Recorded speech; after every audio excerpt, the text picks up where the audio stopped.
Wih, cakep nih Hartel. Kayak empuk gitu ya. Tapi kok ada linkage-nya? Buat apa? Ini full sus ya? Lah, rear shock-nya mana? Ini mah full sus, ngakunya hardtail.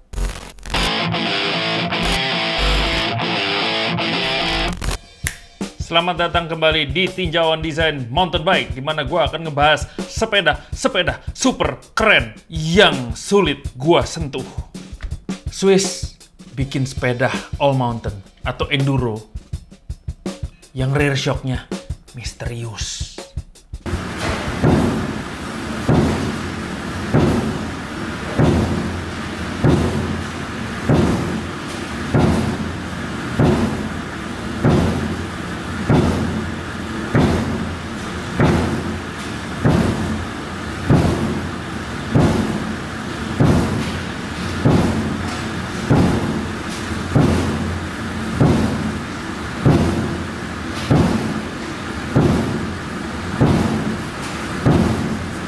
Makanya gue bilang tadi, full sus, tapi ngakunya hardtail.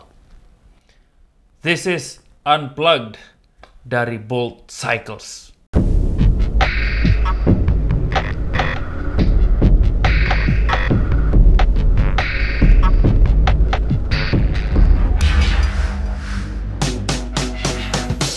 Bolt Cycles mengeluarkan sebuah sepeda enduro bernama Unplugged. Ini sepeda dibuat dari material carbon fiber. Jadi kayaknya udah jamak, udah fardu untuk negara-negara Eropa bikin sepeda pakai bahan carbon fiber. Kalau misalnya carbon fiber, semua nih udah carbon fiber, lalu spesialnya apa? Unplugged ini beda. Dia punya feature-feature ajaib. Feature 1, Variotech Custom Geometry. Apa ini Variotech? Honda Vario apa? Honda Tech Variotech. Yang kedua adalah internal rear suspension. Pantes internal, makanya rear shock-nya nggak kelihatan. Tapi diumpetinnya di mana? Wes, kita bahas satu-satu. Kita bahas geometri dulu.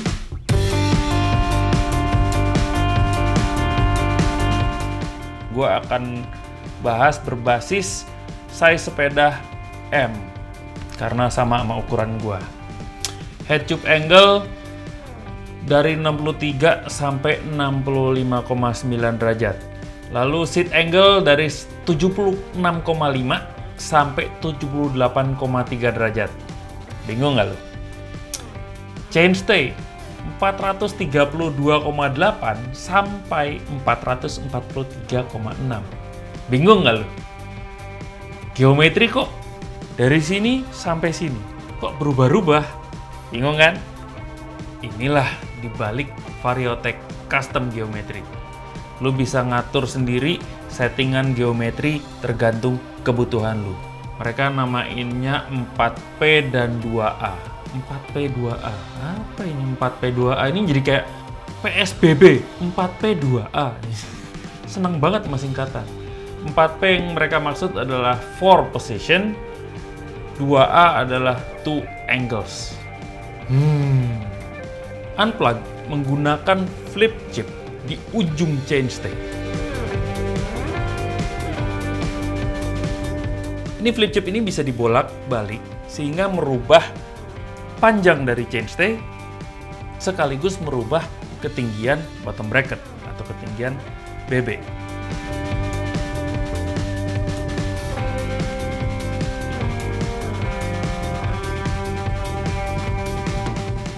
Bahkan dia menawarkan 4 kombinasi flip chip yang akhirnya jadi 4 panjang dan 4 ketinggian BB yang berbeda-beda. Yang kedua adalah head angle. Lu bisa dapat 2 setting dari satu headset yang disediakan oleh Unplugged. Satu adalah steep. Ketika diputar 180 derajat, itu head angle berubah menjadi slack.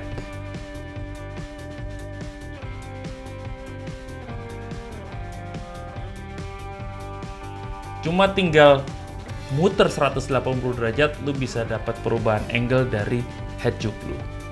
Nah, kombinasi settingan flip chip dan headset itu bisa membuat lu ngedapetin geometri optimal buat kebutuhan lu saat itu, atau buat riding style lu, atau buat track yang bakal lu lewatin gitu. Kalau misalnya gujra-gajruk, masa lu pakai settingan yang steep? Enggak dong. Gujra-gajruk turunan kenceng ya lu pasti settingan yang slack. Menghasilkan sepeda yang bisa dipasangin ban 275 dan ban 29. Sepeda 4-in-1. Apa ya? Dia bisa XC, bisa trail, bisa enduro, bisa 275, bisa 29. Beli satu dapat banyak. Kayak online shop, dapat cashback nggak nih?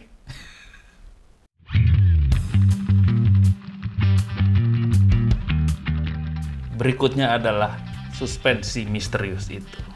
Nah, ini yang bikin gue ketipu mentah-mentah tadi di depan. Gue pikir dia hardtail, tapi ternyata full sus. Tapi nggak kelihatan rear shocknya di mana. Ya, bingung. Jadi, suspensi dia diumpetin di dalam frame. Di manakah dia ngumpetin? Yes, di dalam seat tube. Asu bener, makanya nggak kelihatan. Karena dia ngumpet. Makanya gue bilang ini full sus tapi ngaku hardtail. Rear shocknya nggak mau kelihatan. Dia pengennya low profile. Rear shocknya nggak mau ria. Jadi rear shock ini diumpetin di dalam seat tube.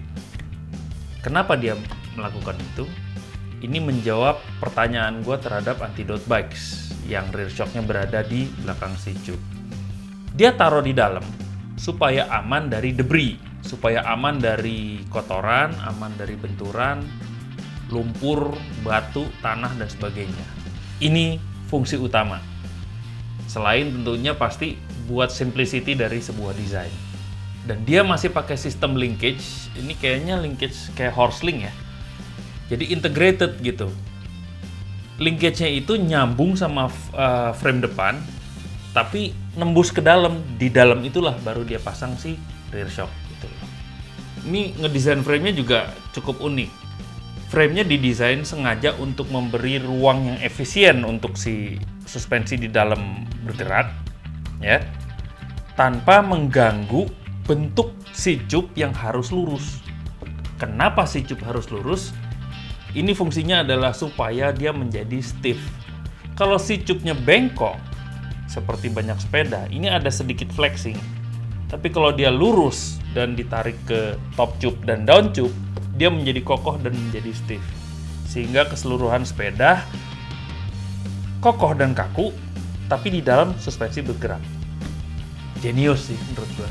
Frame tetap stiff, kokoh, minim flexing. Jenius. Nah, ini sepeda kan bisa pakai ban 275 dan bisa pakai ban 29. Lalu dia ngasih option boleh pakai fork 160 sampai fork 180. Itu semua digabung dengan geometri yang bisa berubah-ubah itu juga. Itu bisa menghasilkan rear travel yang adjustable juga. Range-nya dari 161 mm sampai 165 mm. Ini sepeda jadi punya berbagai option geometri, dan tentunya karakter lu mainin persettingannya itu juga jadi beda-beda, ya nggak sih? Berubah-ubah terus gitu. Sepeda labil, dirubah dikit, rubah di sini, rubah di sini, rubah di situ. Antara jenius sama bikin stres ya. Atlet kali ya yang cocok pakai ini sepeda gitu. Ajaib, men.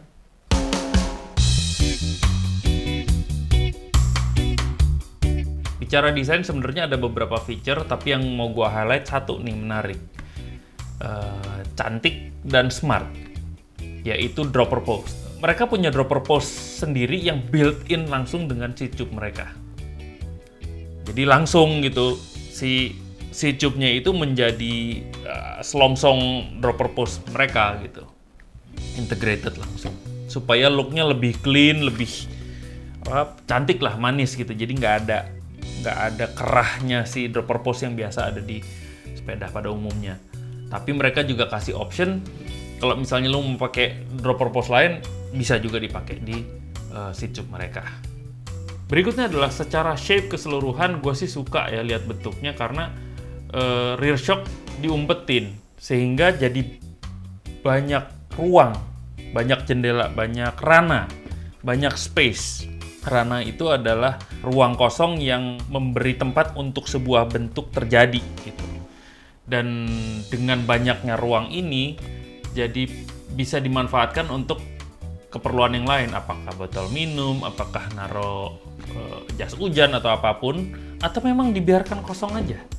Dibiarkan sesimpel itu, sesederhana itu, membuat si sepeda menjadi simple, beautiful, dan di desain tuh ada yang namanya less is more. Jadi semakin simple, value-nya justru semakin tinggi. Buat gua secara desain ini tercapai.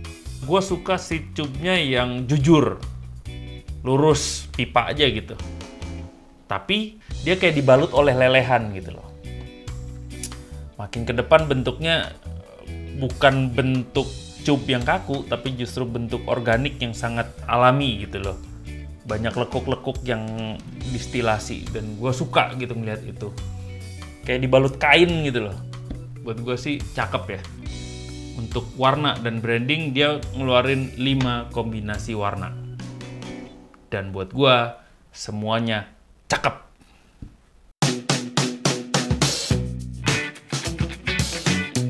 Ngomong harga dulu ya.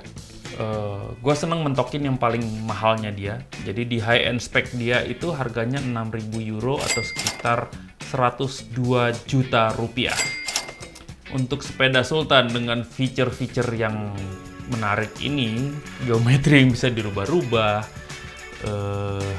dengan suspensi yang ngumpet, unik lah ini. Harga 102 juta itu sebenarnya cukup murah. Dapat sepeda unik dengan option lu bisa mainin macem-macem. Harga 102 tuh jadi cukup murah gitu. Untuk Sultan, bukan untuk gua. Gila aja buat gue segitu murah mah. Aduh, mendingan buat bayarin sekolah anak ya nggak? Gue malah tadinya expect-nya di sekitar 120 sampai 130 juta gitu untuk high-end spec-nya, tapi ternyata 102 juta doang gitu. Jadi cukup affordable untuk Sultan setempat. Yang punya duitnya, sikat! Opini gue pribadi terhadap sepeda ini satu adalah dengan opsi lu bisa setting your own geometry lu sendiri gitu ya, bisa lu setting. Apa ya, buat gue sih bikin pusing malah. Gue pakai sepeda satu aja, setting geser-geser ini dikit aja udah bikin mainnya berubah gitu. Nah ini lu bikin 4 settingan yang ekstrim-ekstrim gitu perubahannya gitu. 4 settingan bro, 4 pusing lah. Belum lagi kalau nggak diizinin sama yang pertama. Beda ya, itu mah bukan ngomongin sepeda. Yang kedua adalah internal suspension systemnya yang harus diakui keren dan inovatif. Aman lu punya rear shock. Tapi ketika lu mau nge-adjust rebound, lu mau nge-adjust compression, kalau dia ada compressionnya, lu tuh harus ngebongkar tutupnya down tube. Buka, setel rebound, pasang lagi, cekrek, mainin, loh kok kurang ya, turun, buka lagi pakai kunci L, setel lagi, pasang lagi. Belum lagi nyetel seg, ternyata lu butuh sebuah alat sebagai template untuk tahu seg lu berapa. Jadi ketika lu lupa mompa shock atau berubah, ya lu nyetel itu harus bawa template itu gitu, which is rempong banget. Dan ngeliat dari kerempongan ini plus dengan kerempongan geometri rubah-rubah, buat gue jadi kontradiktif gitu sama niat awal mereka mau membuat sepeda yang desainnya simple gitu. Di balik sepeda yang keren dan simple, cantik ini, terdapat kerepotan yang luar biasa ketika lu menggunakannya. Dan buat gue sayang aja jadi kontradiktif gitu loh. Tapi secara keseluruhan, desain, shape, komposisi ruang dia, warna, pemilihan bentuk, style, semuanya sih buat gua very well design. Itu opini gua. Opini lu sendiri seperti apa? Silahkan tulis di komen. Oke, sekian tinjauan desain kita kali ini. Untuk yang belum, jangan lupa like, subscribe, tombol lonceng, plus share. Gas sekarang. Rock and roll, baby!